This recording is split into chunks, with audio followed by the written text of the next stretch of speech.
तुझे देखा तो ये जाना सनम. بيبدأ الفيلم بسمرة لما مامتها بتدخل عليها أوضتها وبتمسك دفتر المذكرات بتاعتها وبتبتدي تقرا فيه، لكن سمرة بتشده منها بسرعة وبتقولها عيب يا ماما، أنا علمتك على كده، ما ينفعش، دي خصوصياتي. تقول لها هاتي كده وريني، ربنا يهديكي يا حبيبتي، البنت لما بتكبر بتكون صاحبة مامتها. سمرة بتبتدي تسمع الكلام وفعلا بتقول لها ماشي، بس بشرط انا هقرالك وانت تسمعي، وكمان توعديني انك مش هتقولي لحد ابدا. بتبدأ تقول لأول مرة من 18 سنة شخص غريب يجي كل يوم لأحلامي، بيخبط على قلبي بقوة زي الخيال، زي نسمة حلوة جدا. وبعد لما بتخلص كلامها مامتها بتقولها كلام جميل جدا يا بنتي، بس هو مين الشخص اللي انت بتحلمي بيه ده؟ بتقولها ماما معرفش، ده مجرد خيال واحلام يعني نفسي فيها. مامتها بتسيبها غرقانة في أحلامها وبتروح علشان تشوف اللي وراها، وسمرة بتكون مؤمنة إنها هتقابل نصها التاني وفارس أحلامها. وعلى الناحية التانية بقى بيظهر معانا راج، شاب مستهتر وطايش جدا في حياته، بيتأخر على حفلة التخرج وبيلبس وبيجري بسرعة علشان يلحقها. بيوصل على حفلة التخرج وصاحبه بيقوله أهلا، اقعد بقى لأن في واحد ساقط في الدفعة وهيقولوا اسمه قدام الكل دلوقتي. وصاحبهم التالت ده بيكون قاعد متوتر، وراش بيقعد يقوله بالتوفيق وبيتريق عليه انه بيكون متوقع ان هو الشخص اللي ساقط، لكن لما بيقولوا الاسم بيطلع راش في الحقيقة هو اللي ساقط. ولما بيرجع البيت باباه بيقوله ده فعلا ابني، انا بجد حقيقي فخور بيك.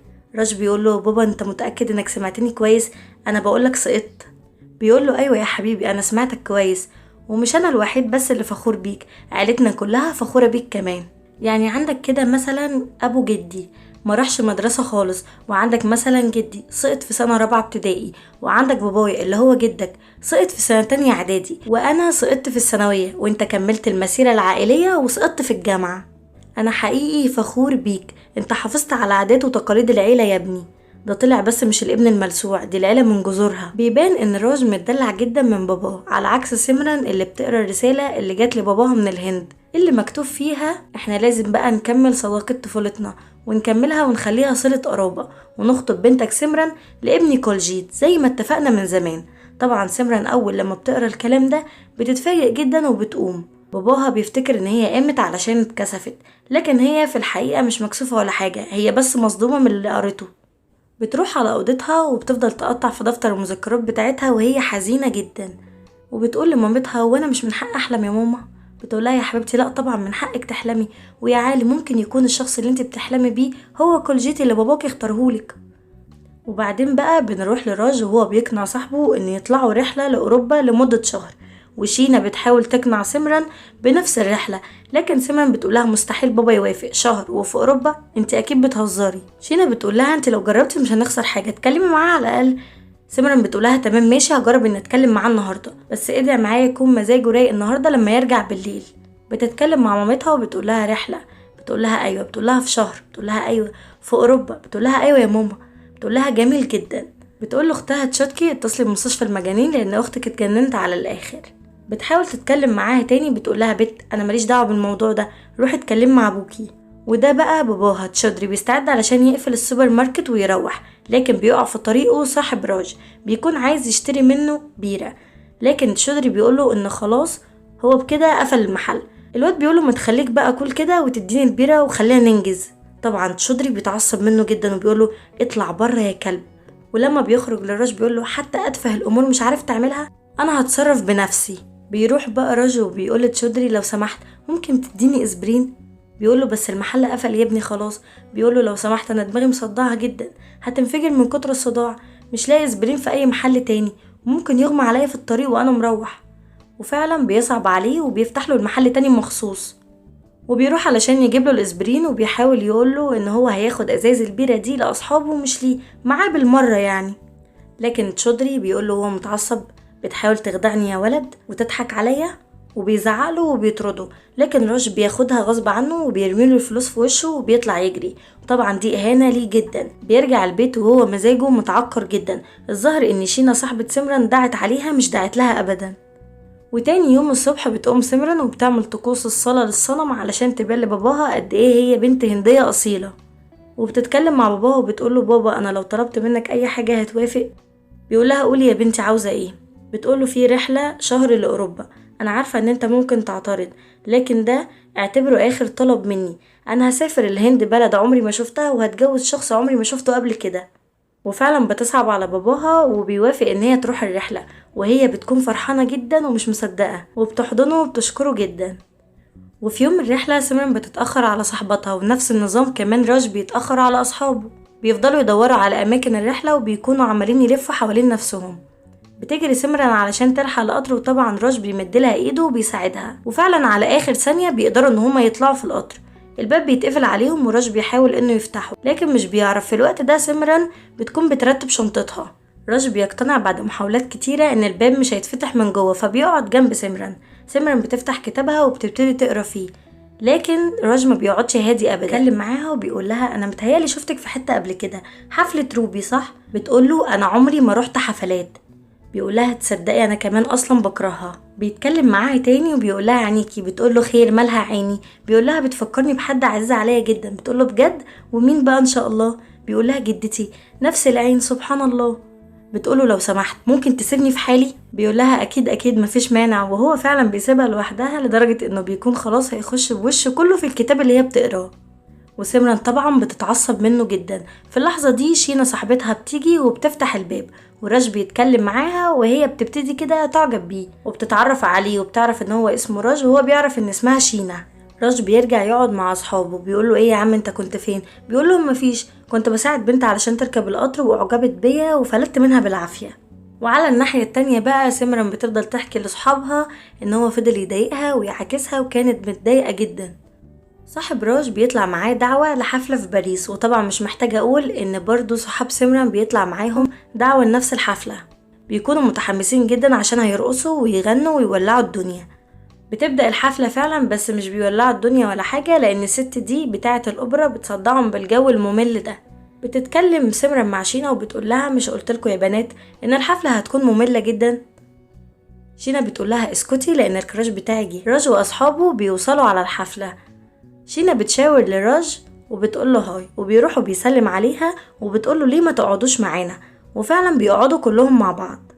راج بيقعد مع شينا وبيقول لها نفس الكوبليه بتاع العيون اللي قاله قبل كده لسمرن. طبعا سمرن من بعيد انا كاشفه كل ألعابك يا بتاع العيون انت. شينا بتقول لراج بجد الحفله ممله جدا والميوزك زفت.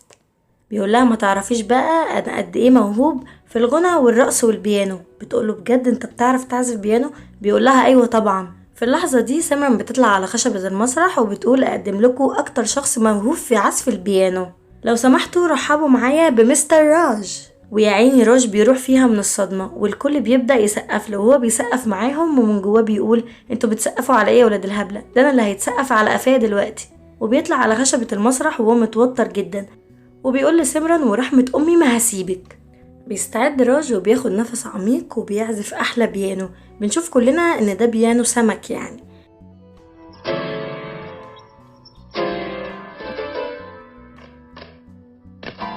بعد شوية سمرن بتسقف له سقفة فيها سخرية كده، لكن راج بيفاجئنا كلنا لما بيعزف حلو جدا وبيغني وبيرقص وبيولع الدنيا كلها. لكن سمرن برضو بتكون مكشمة حبتين وراج بيرقص معاها بالعافية. وتاني يوم راج بيحس بالذنب وبيروح علشان يعتذر منها، وبيقول لها انا بجد اسف، وبيقدم لها الورد دي. هي بتقول له مفيش مشكلة، لكن بيطلع مقلب وهي طبعا بتتعصب اكتر. وبعد كده راج بيكون في السوبر ماركت، وبالصدفة هي كمان بتكون هناك. وطبعا راج مش بيسيب اي فرصة يضايق بيها سمرن. بيقول لها انا اللي جيت الاول ولازم اشتري الاول وكمان ادفع الاول. طبعا بيفضل يعطلها وبتكون مستعجلة لان الرحلة بتاعتها هتطلع، ولحد ما بتطلع تجري عشان تشوف القطر بيكون فاتها ومشي. وبعدين راج بيروح ناحيتها وبيفضل يضحك وهي طبعا بتصيح وبتفضل تعيط، وبيقولها لو سمحتي ما تعيطيش اهدي بس، لكن هي برضو بتفضل تعيط. الميعاد التاني لنفس القطر اللي هي كانت هتركبه هيكون بكرة الساعة 8 بالليل، وطبعا هي خارجة بتتكعبل في راج وبيقول لها ان القطر هيتأخر، ممكن نأجر باص او عربية. بتقوله انا من ساعة ما قابلتك وانت عمال تضايقني طول الرحلة. بيقول لها انا يا بنتي؟ بتقوله ايوه، انت من الاحسن ان انت تروح في طريقك وانا اروح في طريقي. راج بيقول لها يا بنتي ناس فكري كويس قبل ما امشي، احنا برضو مهما كان زملاء سفر يعني. بتقوله لا شكرا، مش محتاجة مساعدتك في حاجة، لكن هو بيصر، وللأسف بيتقطع فستانها من غير قصده، وبيقولها أنا بجد آسف أنا ممكن أخيطهولك. بتقوله ابعد من وشي حالا. وراش فعلا كان لازم في اللحظة دي إنه يمشي. سيمران بتروح وبتقف على الطريق علشان توقف أي عربية، لكن مفيش ولا واحدة بتعبرها، لحد ما البوليس هو بس اللي بيعبرها وبيقف عندها. بيطلب منها الباسبور بتاعها، وهي بتحاول تفهمه إن كل حاجتها اتنست في شنطتها وإن هي فوتت القطر بتاعها، لكن هما بيقولوا لها لو سمحتي لازم تيجي معانا القسم. وعلى نفس الطريق راج بيعدي وبيشوفها وبيقول ايوه شكلها هي فعلا، وبينزل بسرعه وبيقولها حبيبتي كنت فين، كنت بدور عليكي. وبيقول لهم دي خطيبتي وشكرا جدا انكم لقيتوها، انا بجد ما كنتش عارف الاقيها. وبعد لما بيمشوا بتزقه لورا وبتقوله انت ازاي تتجرأ وتلمسني، انت فاكر نفسك مين، مش قلتلك ما تمشيش ورايا ولا تلحقني. بيقولها اخرسي بقى، انا ما مشيتش وراكي ولا لحقتك، انا صادفتك هنا وانا ماشي في طريقي ولحقتك في الوقت المناسب، وبدل ما تشكريني بتتعصبي عليا. بعدين هو بيقف بالعربيه قدامها وهي ما بيكونش قدامها حال غير انها تركب معاه، ولما بتركب معاه بتقوله انا اسفه ما كانش ينفع اتعصب عليك. بيقولها عادي يا سينيوريتا، في الاماكن الكبيره بتحصل بعض الامور الصغيره. بتقوله ممكن تسوق اسرع. بيقولها انت مستعجله على ايه، احنا قدامنا يوم ونص، ما تقلقيش انا معاكي ومش هيحصل اي حاجه. لكن بيكون لسه مخلصش كلامه والعربيه بتاعته بتعطل. بيقولها تصدقي ان اوروبا في المشي احلى بكتير. بيمشوا لحد ما هي بتتعب جدا. بيقولها انا مش هقدر اتكلف مصاريف فندق، فاحنا هنشوف اي بيت قديم صغير هنا. بيكونوا اجروا الاوضه دي وهي بتعجبها جدا، وبتقوله بالمناسبه فين اوضتك. بيقولها في الحقيقه يا سينيوريتا مفيش غير اوضه واحده. بتقوله تقصد يعني ان انا وانت هنقعد في نفس الاوضه لحد الصبح. بيقولها احنا مجبورين. بتقوله انت المجبور انا مش مجبوره. بيقولها مفيش مشكله، انت هتنامي على السرير وانا هنام على الكنبه. بتقوله لا انا همشي. بيقولها تمام باي. بتقوله انا بجد مش بهزر. بيقولها ولا انا كمان بهزر. وفعلا بتسيبه وبتمشي وبتروح على المكان ده كله قش كده، وبتكون ملانه جدا. وطبعا راج بيروح لها وبتكون متعصبه منه، وهو بيجيب لها اكل وبتقوله لا شكرا انا مش جعانه. بيقول لها براحتك، وبيروح يقعد بعيد عنها وبيفضل يعزف شويه على الجيتار بتاعه. وبعد شويه بيلاقيها لسه برضو ما كلتش وسايبه الاكل. بعدين بيروح بيقدم لها الاكل مره تانية وبيقول لها انا اسف. بتقوله مش مشكله، الاماكن الكبيره اللي زي دي بتحصل فيها بعض الامور الصغيره. بتساله واحنا بكره هنسافر ازاي. بيقولها ما تقلقيش، هنسافر الصبح من مدينه بيرن، ومن هناك هناخد القطر للمكان اللي احنا عايزين نروحه، وما تقلقيش مفيش اي مشكله هتحصل. بيكون لسه ما خلصش كلامه والدنيا بتمطر تلج، وبيكونوا سقعانين جدا. راج بيحس ان هو زهقان كده فبيشرب شويه، وهي بتقوله انت بتعمل ايه، انت مش مكسوف من نفسك وانت بتشرب قدام بنت. بيقولها احسن ما اموت من التلج هنا. وبيقولها اشوفك الصبح بقى يا سينيوريتا، تصبحي على خير. وبعد لما بينام سيمران بتبص لازازه الويسكي وبتشرب منها. بيصحى على صوتها وهي بتغني، ويا ريت كده وبس، لا بترقص وبتغني وبتجري وراها في شارع اوروبا كلها. وبعدين اخيرا بيقدر ان هو يهديها وياخدها ويروحوا. وبتقوم من النوم بتكون مش فاكره اي حاجه، وبتلاقي هدومها متغيره. وبيجي راج وبيقول لها صباح الخير. بتقوله انا جيت هنا ازاي وايه اللي حصل امبارح. وبتساله وهي خايفه ايه اللي حصل امبارح. وهو بيقول لها ان حصل حاجه ما بينهم، وهي بتكون مصدومه جدا وبتفضل تعيط وبتكون مش مصدقه. بيقول لها ارجوكي ما تعيطيش وما تصحيش، انا كنت بهزر معاكي، انا مستحيل اعمل كده خصوصا مع واحده هنديه وبنت بلدي. في اللحظه دي سيمران بتطمن له وبتحضنه وبتقوله ما تهزرش معايا الهزار الرخم ده مره تانية. بيروحوا بيرن عشان يركبوا القطر من هناك، وهم قاعدين مستنيين ميعاد القطر بيقعدوا يتكلموا مع بعض شويه. وهي بتقوله انت على طول كده بتهزر وعمرك ما بتتكلم بجد ابدا. بيقولها انا ممكن فعلا اتصرف بجد في اليوم اللي انا هحب فيه بنت من قلبي. بتقوله انت عايز تفهمني انك عمرك ما حبيت قبل كده. بيقولها لا، دخلت في علاقات كتير لكن ما حبيتش حب بجد يعني. تقوله طب ايه هي المواصفات البنت اللي انت بتحلم بيها. بيقولها مش مواصفات محددة يعني، بس هي دايما بتيجي في احلامي زي نسمة هوا جميلة جدا.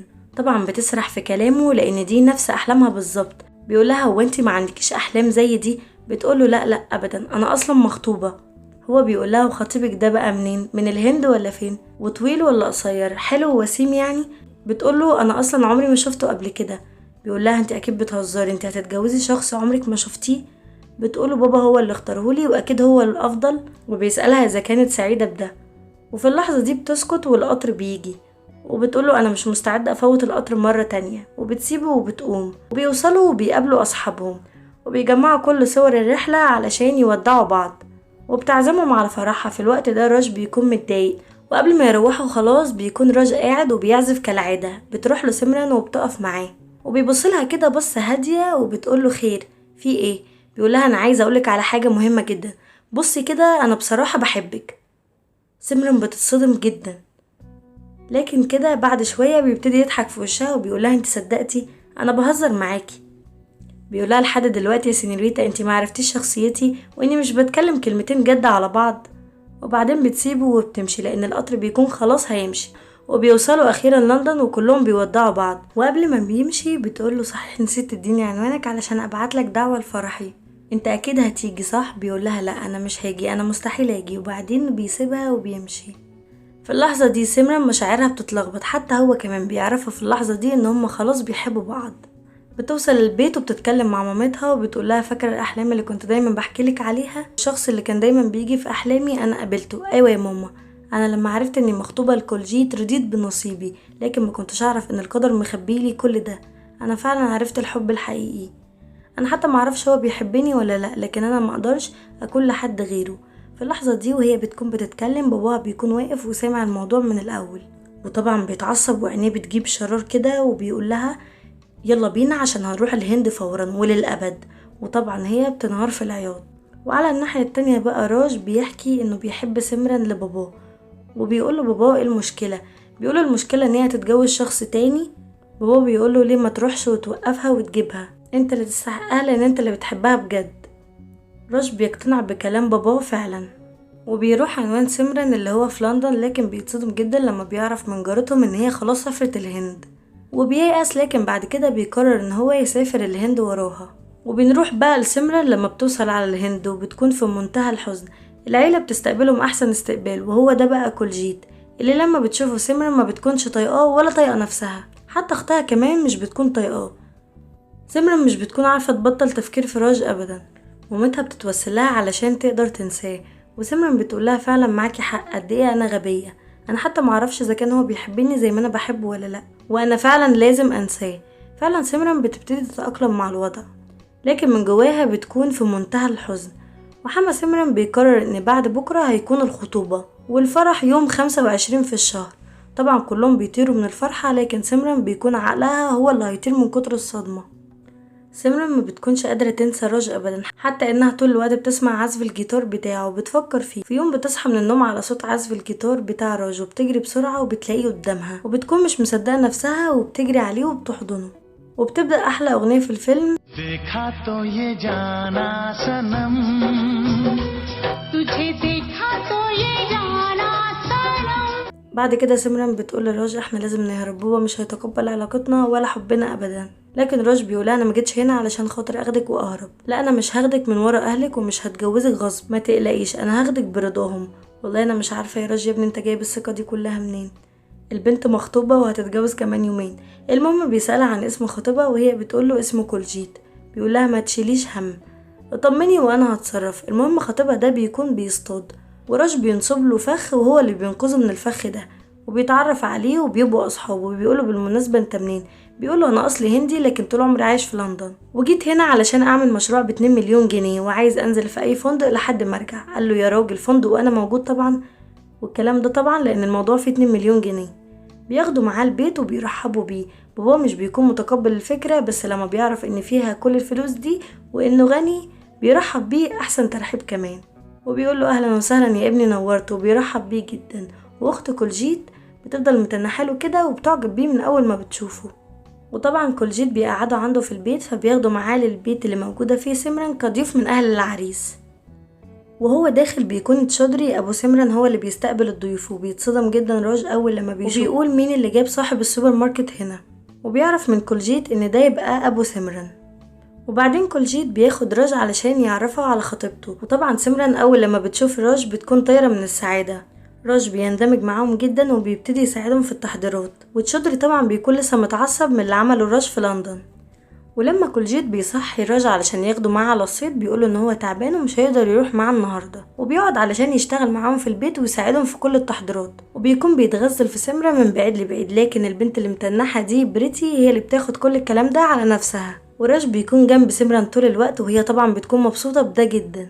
وطبعا بيتقابلوا في السر بالليل فوق السطح. سمرن بتكون زعلانة لان تاني يوم هيكون يوم خطوبتها وهي مش عايزة اي حد يلبسها الخاتم الا راج. بيقولها خليكي واثقة فيا ومش خاتم هو اللي هيخليني ابعد عنك، انت ليا مهما كان، ومش خاتم اللي هيخلي الغبي ده ياخدك مني.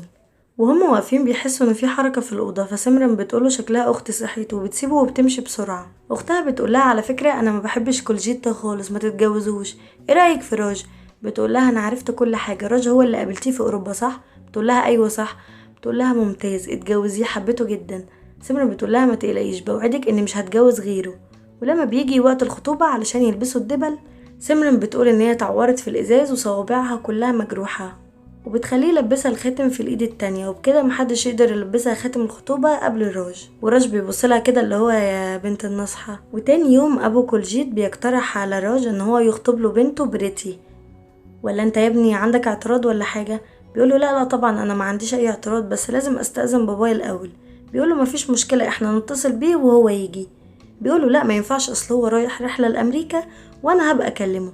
وفي نفس اللحظة دي بيوصل ابوه وبيروح وبيقابل ابو كولجيت وبيكون فاكره ان ده ابو سمرن، وبيفضل يرتب معاه ميعاد الفرح في اقرب وقت، وكل ده على اساس ان هو ابو سمرن. راج بيشوف ابوه وبيتصدم صدمة عمره وبيقول له ابني حبيبي وحشتني، ما تقلقش انا رتبت لك كل حاجة. بعدين راج بيفهمه المصيبة اللي هو عملها، ولما ابوه بيراجع نفسه بيقول ايه اللي انا عملته ده انا خربت الدنيا كلها. وراج بيقول له انت ايه اللي جابك، انت جيت هنا وخربت كل حاجة. بيقول له يا عم وحشتني. بعدين راج بيحضنه لكن بيسيبه وهو متعصب وبيقول له سامحني يا ابني دي كانت غلطتي، انا هقول لهم ان انا نسيت ذكرى وفاة مامتك ولازم نأجل الجواز شهر. وفعلا ابوه بيتكلم مع بريتي وبيقول لها مش هينفع نعمل الجواز في الشهر ده، لان زي الشهر ده بالظبط مراتي اتوفت، احنا لازم نأجل الموضوع شوية. وبيقول لها تعالي يلا اتكلم مع ابوكي في الموضوع ده، وبياخدها وبيمشي. وبعدين راج بيروح وبيقابل سمرن، وبيكون تاني يوم صيام، كل واحدة بتصوم علشان جوزها، وبتقول له لازم انت تأكلني اول لقمة وتشربني اول حاجة. بيقولها انت اتجننتي، فاكراني هقف قدامهم كلهم واكلك واشربك؟ بتقول له سمرن على جثتي لو هموت من الجوع انت اول شخص لازم تاكلني. وبتسيبه وبتمشي. ابو راج بيبتدي يتاقلم ويتصاحب مع تشودري، وراج بيعرفه على سمرن. ولما بيجي وقت الفطار عشان الصايمين، سمرن بتعمل نفسها ان اغمى عليها، وطبعا راج بيجري عليها بسرعه وهو مخضوض وبيشربها، وبكده تكون نفذت اللي في دماغها، مش بقول نصحى. وكمان بياكلوا مع بعض وهو كمان بيكون صايم عشانها، ومامتها بتشوفهم مع بعض وبتطلب ان هي تقابلهم على انفراد، وبتديلهم الذهب ده وبتقول لراج خد سمرن واهربوا لان سعادتها معاه هو بس. لكن هو بيرفض وبيقول لها مش دي الطريقه اللي انا جيت علشان اخدها بيها او اتجوزها بالشكل ده، انا لو عايز اهرب معاها كنت هربت وما استنيتش كل الوقت ده، لكن انا عايزها ليا قدام كل الناس. مامتها بتطمن له اكتر، واخيرا تشودري بيسامح راج على اللي عمله في لندن.